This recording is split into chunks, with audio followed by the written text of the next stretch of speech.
Godzilla's roar is something fans obsess over, but what about his queen? Yes, I mean Mothra.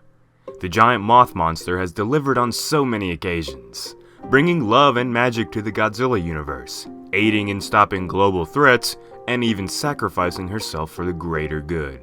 But what about the creature's roar? Let's get to it.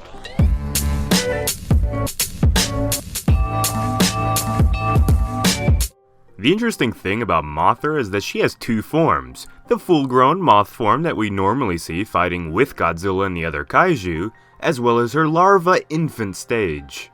And it wouldn't be a monster film if the larva of Mothra didn't have its own vocalizations. Here, take a listen at what the Showa-era larva of Mothra sounds like. Notice the quick, high-pitched squeaks and whistles? You will hear that Mothra's roars all tend to follow that same design in their own specific ways. We can't mention Showa-era Mothra larva without her famous window-scrubbing noise that occurs when the monster's crawling around.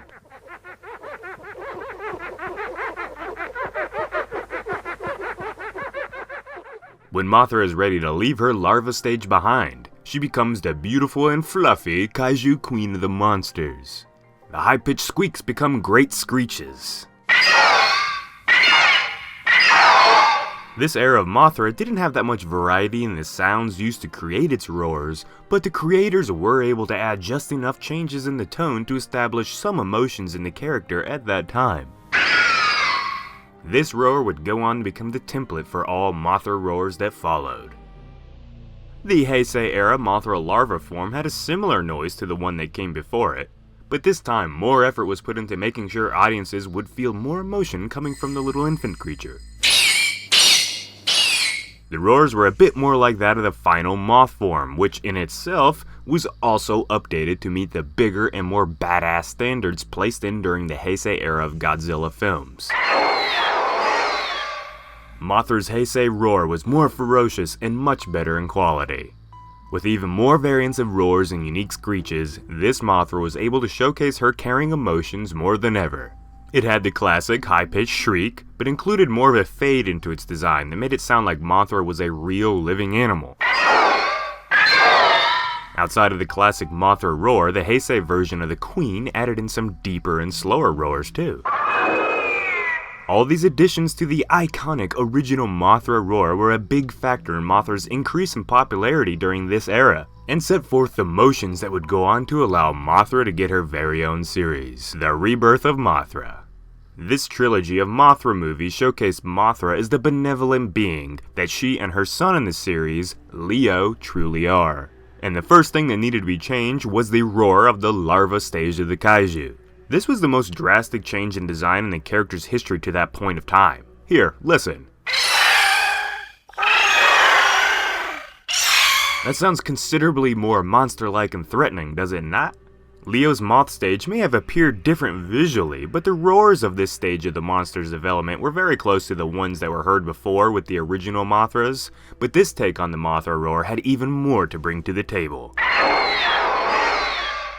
Leo had two extra forms that were shown, the Aqua and the Armor. Did these forms come with their very own roars? You damn right they did.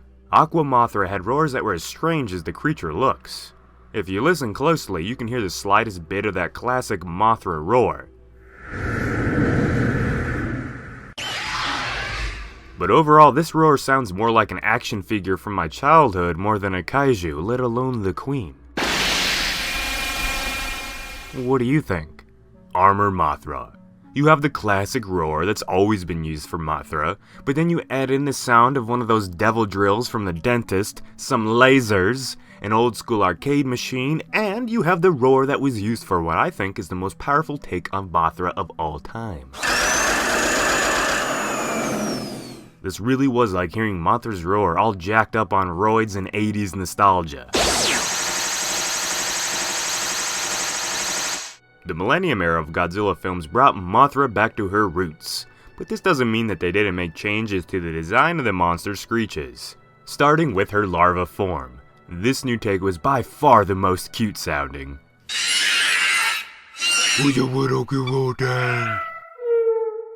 This larva had quick chirps, long squeaks, and low moans of sorts that really gave this larva a unique sound. Her moth form in the Millennium era once again made use of the classic roar that was created nearly a half-century earlier. This take had a high volume of unique roars for different situations, and certainly made Mothra sound like a protector of Earth, but also as a powerful kaiju that could cause a heap of destruction. Here, listen to some of her epic roars.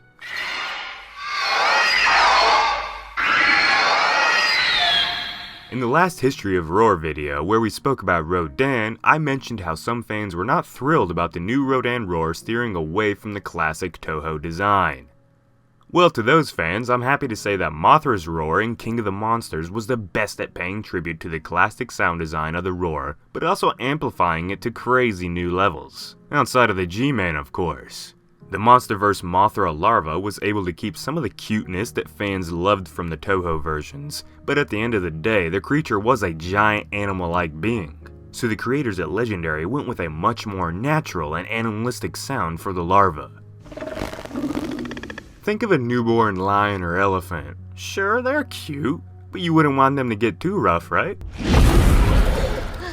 Then we have the Queen in all her glory. The full-grown Mothra was the most godlike yet in the MonsterVerse. It had high-pitched tones that reminded me of the very original Mothra roar, but also added in some new flair to showcase Mothra's tough new attitude. You can hear that when Mothra was doing her god rays and other benevolent acts that her roar embodied this otherworldly sound. But when she needed to step up to Rodan and Ghidorah, her roar would get this chattery, angry sound to it.